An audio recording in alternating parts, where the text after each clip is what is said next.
El santo cura de Ars, patrono de los sacerdotes del mundo entero, enseñaba que Dios quiere hacer a la humanidad el mejor regalo. Y el mejor regalo que Dios hace a la humanidad es el mismo Dios, su presencia real, la Eucaristía. La Eucaristía es Dios mismo que se hace regalo y don para la humanidad.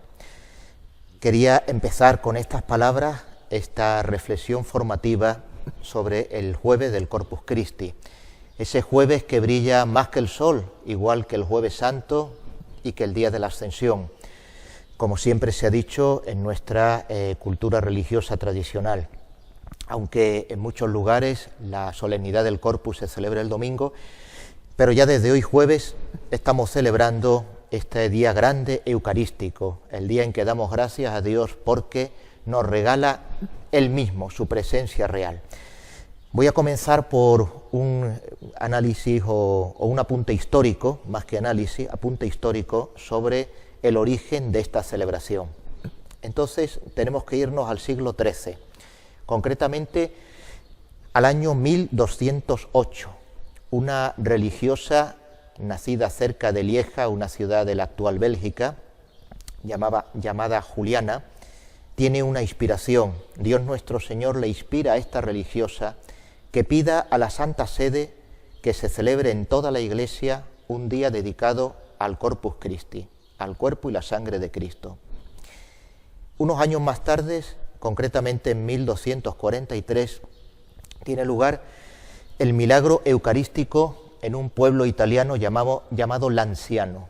Un sacerdote está celebrando la Santa Misa y en el momento de la partición de la Sagrada Forma, que es cuando se hace actual la muerte de Cristo en el santo sacrificio de la Misa, 2 gotas de sangre caen a la patena y al cáliz. Ese milagro eucarístico, sucedido en 1243, se extiende rápidamente el eco por toda Italia, llega a la Santa Sede y es el Papa Urbano IV quien al año siguiente, en 1244, decreta la solemnidad litúrgica del Corpus Christi que se celebrará siempre en toda la Iglesia Universal el jueves después del domingo de la Santísima Trinidad. Ahí tenemos el origen histórico de la celebración litúrgica del Corpus Christi. En el siglo XV, unos 200 años después de que la Iglesia celebrara ese jueves el día de la solemnidad del Corpus Christi, es cuando comienzan a salir fuera de los templos las procesiones eucarísticas, tal como hoy las conocemos, que esperemos que vuelvan a salir pronto cuando termine el estado de la pandemia. Las procesiones del Corpus Christi, su Divina Majestad en la calle, para que la sociedad lo honre y lo adore como lo que es su Divina Majestad, comienzan a la mitad del siglo XV. Y a principios del siglo XVI empiezan a fundarse las primeras hermandades sacramentales. La primera en Roma, naturalmente en San Pedro, auspiciado por el Santo Padre, y la segunda, la más antigua del mundo, aquí en Sevilla. Tenemos la alegría y el orgullo de decirlo, la Hermandad Sacramental del Sagrario, fundada el año 1511, auspiciada no por ningún obispo, ni sacerdote, ni religioso, sino por una laica, María Teresa Enrique, llamada la Loca del Sacramento, en el sentido cariñoso de la palabra, por su devoción a la Eucaristía. Pues hecho este enmarque histórico de la celebración del Corpus Christi, vamos a reflexionar ahora sobre lo más importante, sobre el fondo, sobre el significado, sobre lo que es, en definitiva, el Corpus Christi, el cuerpo y la sangre de Cristo. Entonces, lo primero que hay que recordar es que en la Sagrada Forma, en la Eucaristía, aquí, dentro del sagrario, donde se guarda, donde se reserva después de la Santa Misa, el copón con la Sagrada Forma, con la Eucaristía, en la Eucaristía es la presencia real, ahí está la presencia real de Cristo, cuerpo, sangre, alma y divinidad. Hay que repetirlo, presencia real de Jesucristo en cuerpo, sangre, alma y divinidad. No se trata de un símbolo, no se trata de un signo, no se trata de nada intermedio entre signo, símbolo y realidad. Es presencia real. El que lo niegue, pues incurre en herejía y rompe con la comunión de la Iglesia. Presencia real de Jesucristo, cuerpo, sangre, alma y divinidad. Para entender esto mejor, pedagógicamente, nuestro idioma, el español, nos ayuda con el doble verbo, el verbo ser y estar, que en otros idiomas es, por ejemplo, en inglés sería to be, ¿no? Pero en español tenemos ser y estar, podemos entenderlo muy bien pedagógicamente y hacérselo entender a los demás. Yo puedo decir, yo soy Santiago, sacerdote, soy Santiago, y estoy ahora en este templo. Pero yo no soy este templo. Dios está en todas partes, lo ve todo, lo conoce todo, pero es aquí, en la Eucaristía, el ser, la presencia real de Cristo en la Eucaristía. Dios está en todas partes, pero no es en todas partes. La presencia real es en la Eucaristía. Con este verbo creo que lo podemos entender mejor nosotros y hacérselo también entender a los demás. Por eso es muy importante formar a la gente, a los cristianos. Cuando entramos en la iglesia, entramos en la casa de Dios. Y lo primero que tenemos que hacer al entrar en la iglesia es saludar a Cristo, que es en el sagrario, antes de ir a rezar a las imágenes, que nos recuerdan, representan a Jesucristo, pero el original se encuentra en la Eucaristía. Voy a poneros un ejemplo, que lo pongo muchas veces en catequesis. Si yo voy invitado a casa de alguien, a alguno de vosotros que me invite a vuestra casa, y entro en la casa, lo propio es saludaros, saludar a la gente de la casa, al padre, a la madre, a los hijos, a la familia. Pero si yo llego a la casa y me pongo a mirar los cuadros con las fotografías de vuestra familia, y a vosotros que estáis en la casa no os saludo, pues ¿qué pensaríais de una persona como yo? Aparte de que maleducado, quizá que no esté bien de la cabeza, pero eso sucede. Entramos en la iglesia, tenemos que saludar a Cristo, su presencia real en el sagrario, en la Eucaristía, y después vamos a rezarle a las imágenes, que las imágenes nos recuerdan, representan, pero no son. Dicho de otra manera, cuando miramos una imagen de Jesucristo, un cautivo, un Cristo crucificado, una buena imagen que nos dé devoción, tenemos que pensar que parece Cristo, pero no lo es, parece Cristo. Cuando miramos al sagrario, podemos decir lo contrario, no parece Cristo, pero sí lo es. Y nosotros nos tenemos que dejar llevar por lo que es, no por lo que parece. Bueno, ¿cuándo se produce el milagro de la transustanciación? Es decir, ¿dónde, en qué momento nace la Eucaristía? En el milagro de la transustanciación, en la consagración, en la Santa Misa. Ese es el origen. En la Santa Misa, en el momento de la plegaria eucarística, en la consagración, cuando el sacerdote que esté válidamente ordenado, y también importante, y que crea en la presencia real en la Eucaristía, entonces se obra el milagro de la transustanciación.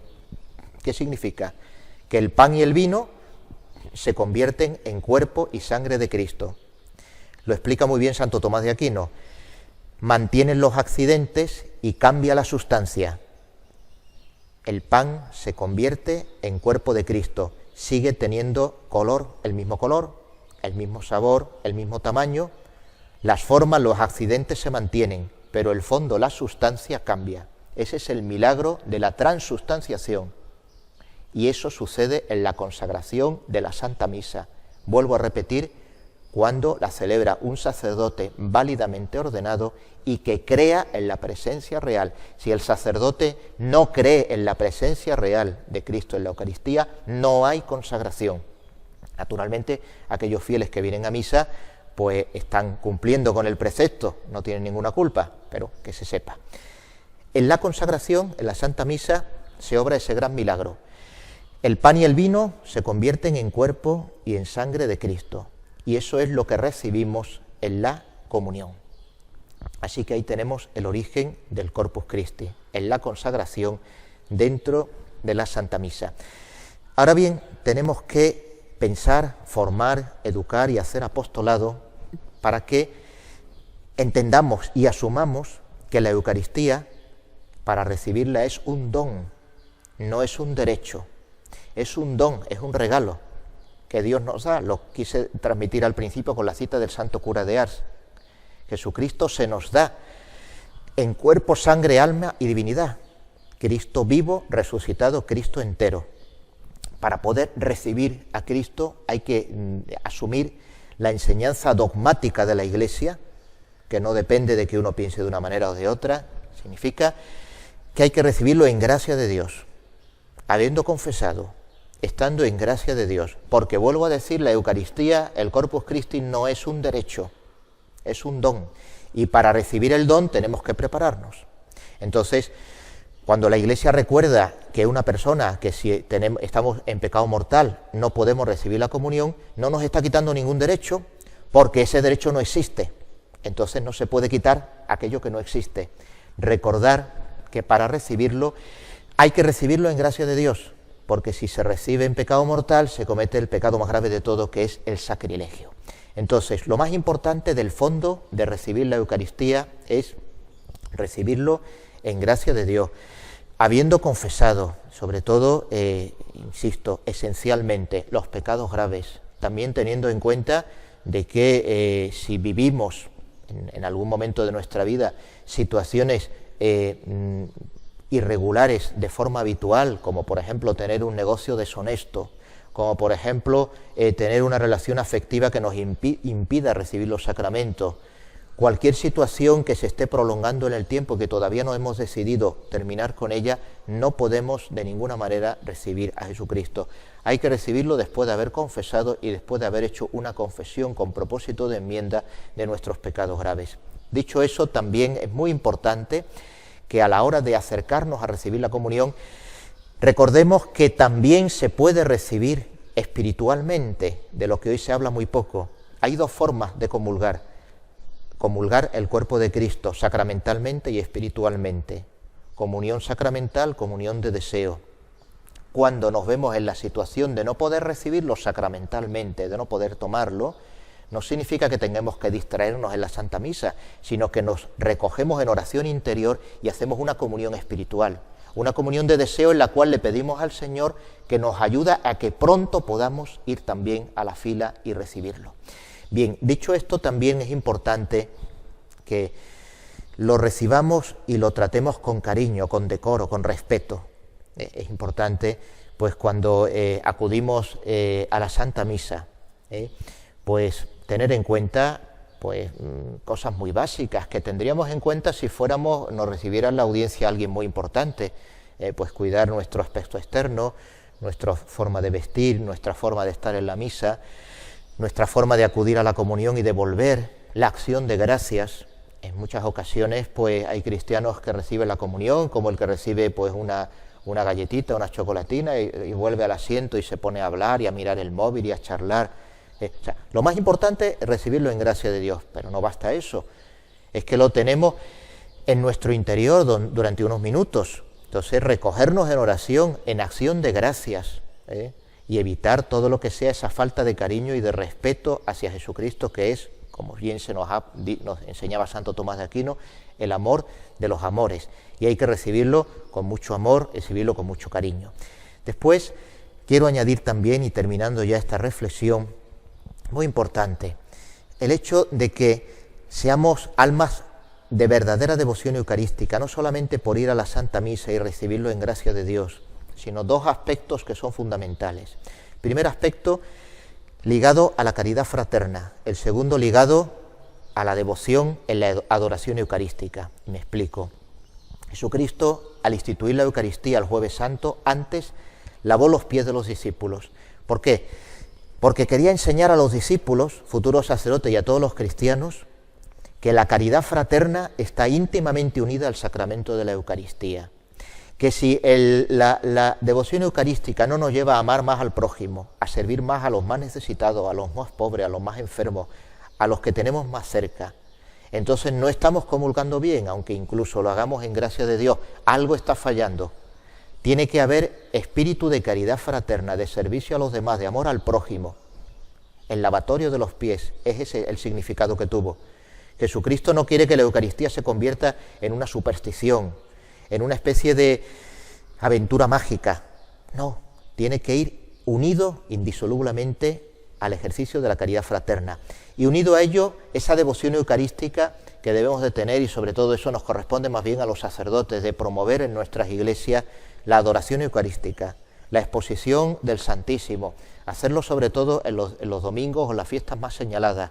La exposición mayor del Santísimo podría decirse que es el símbolo más parecido si queremos explicar lo que es el cielo. Después de la Santa Misa, habiendo terminado ya la Santa Misa, cuando el sacerdote expone el Santísimo en la custodia para que podamos verlo con nuestros ojos, a Dios, estamos viendo a Dios, en silencio y en oración, es el símbolo de lo más parecido que se puede explicar qué es el cielo y en qué consiste la felicidad silenciosa y profundamente alegre del cielo. El símbolo más claro es la exposición mayor del Santísimo.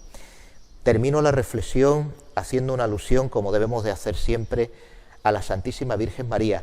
Aquí tenemos un sagrario de nuestra iglesia, pero recordemos que el primer sagrario fue el vientre de la Virgen María. Lo tuvo 9 meses en su vientre. La Santísima Virgen María fue el primer sagrario. La primera procesión del Corpus Christi fue la visitación de la Virgen María a la prima Santa Isabel. Lo llevó para hacer un servicio de amor al prójimo, de caridad fraterna con su prima que estaba embarazada de Juan Bautista. Fue la primera procesión del Corpus Christi llena de caridad fraterna. Pues bien, esa jaculatoria, que es la comunión espiritual, dice así: yo quisiera, Señor, recibiros con aquella pureza, humildad y devoción con que os recibió vuestra Santísima Madre, con el mismo espíritu y fervor de los santos. Bueno, pues pidámosle a la Virgen María, a María Santísima del Dulce Nombre, que nos ayude a recibirlo como ella lo recibió durante muchos años, desde que resucitó y ascendió al cielo, hasta que la Virgen María fue asunta al cielo. En esos 20 años de vida que según la tradición parece que vivió la Virgen María, ella acudía a la Santa Misa y ella comulgaba el cuerpo de su Hijo, Jesucristo. Con qué devoción, con qué cariño, con qué respeto, con qué unción recibiría, nos la imaginamos, a la Santísima Virgen María de rodillas recibiendo en la boca la Santa Comunión. Imitemos a la Virgen María en esa jaculatoria tan bonita que es la que podemos rezar siempre a la hora de la comunión. Tanto si comulgamos sacramentalmente como espiritualmente, pedir a la Virgen María que nos ayude a recibirlo como ella lo recibió. Que así sea y que la Virgen María nos ayude a crecer en devoción auténtica a la Eucaristía.